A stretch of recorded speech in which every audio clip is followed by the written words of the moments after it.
So I didn't know what to call this video. I was gonna call it upgrading your home defense guns, but that doesn't make any sense, because if you got a home defense gun, it's better than not having anything. And the guns I'm gonna show you aren't bad anyway, right? Now, I'm only gonna talk about rifles. I'm not gonna talk about pistols. And I'm gonna show you the typical rifles we'll call it rifles, long guns, that most people have for self-defense.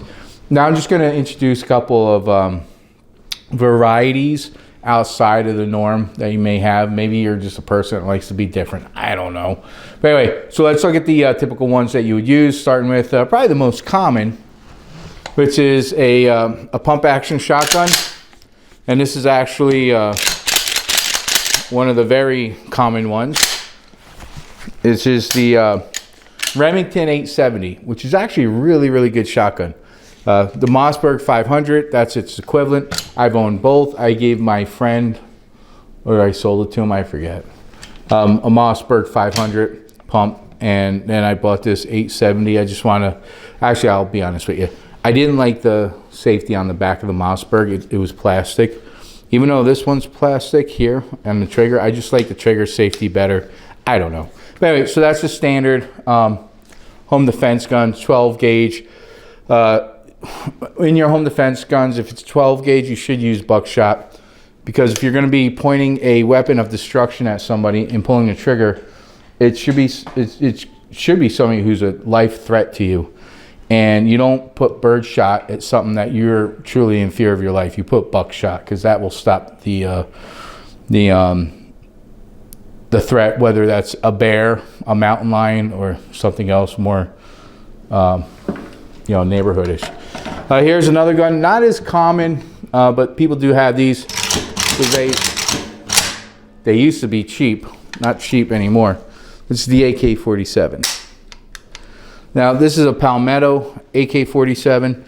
Not the best in the world, but also not bad either. It does its job. I haven't had any issues with it.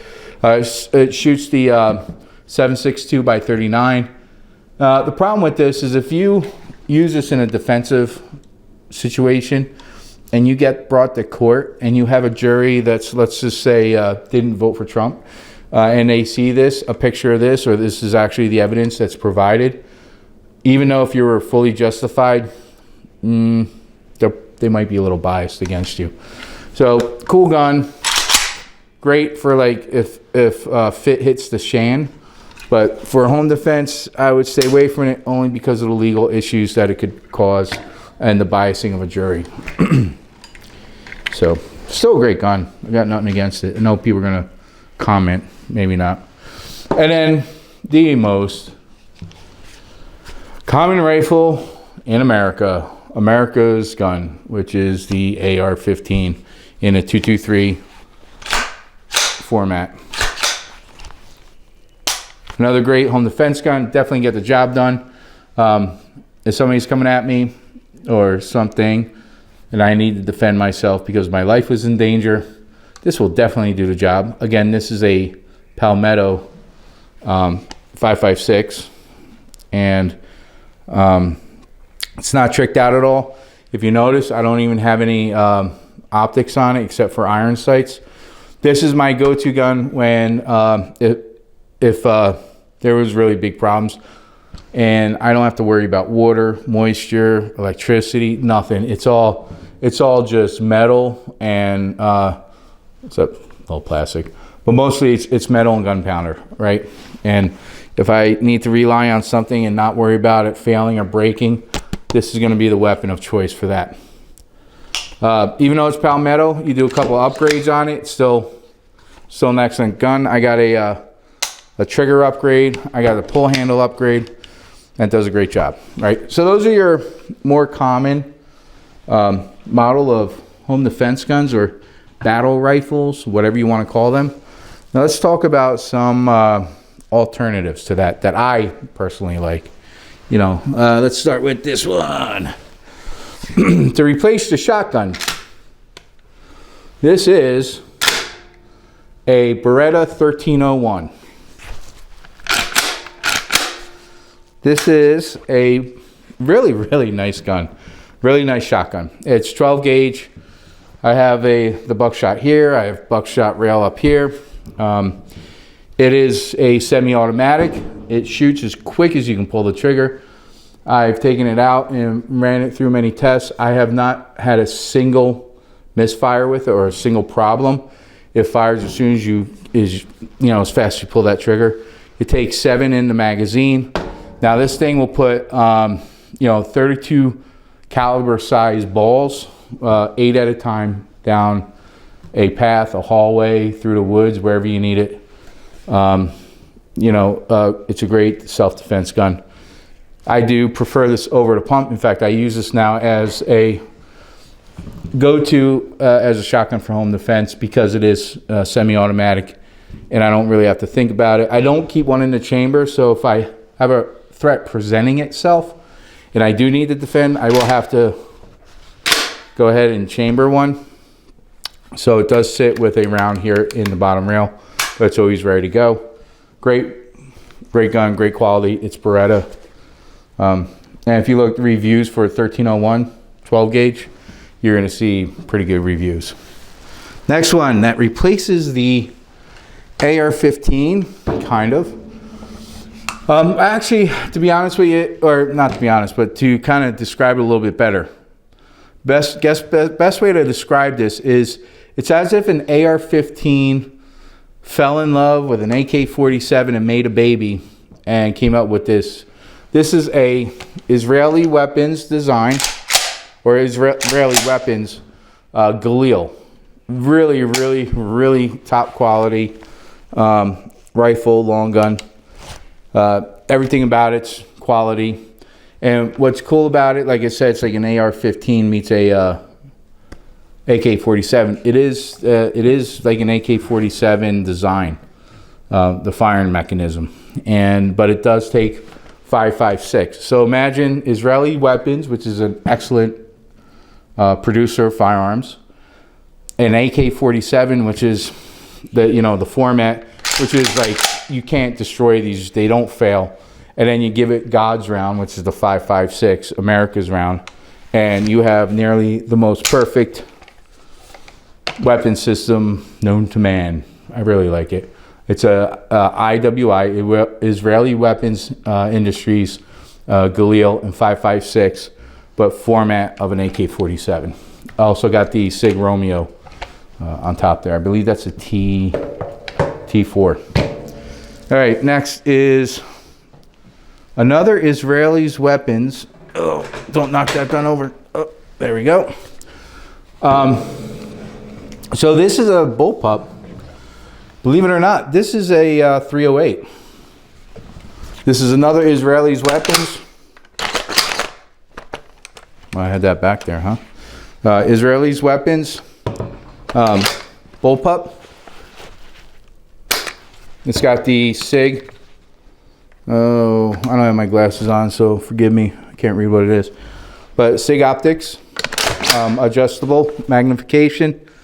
The optics are not pretty. They are very good quality optics. What is this Sig? You can look it up. You'll probably see it's a. Let's see. I can try it without my glasses on. The Tango MSR. I think that says at the top. I'm actually getting a headache. I'm getting old. All right. So this is a Tavor 308. This is the actual 16-inch barrel. It's really short. Here, let's grab the AR-15 and show you. So the gun itself, I don't know if the camera shows it, but the gun itself is very short compared to the AR-15.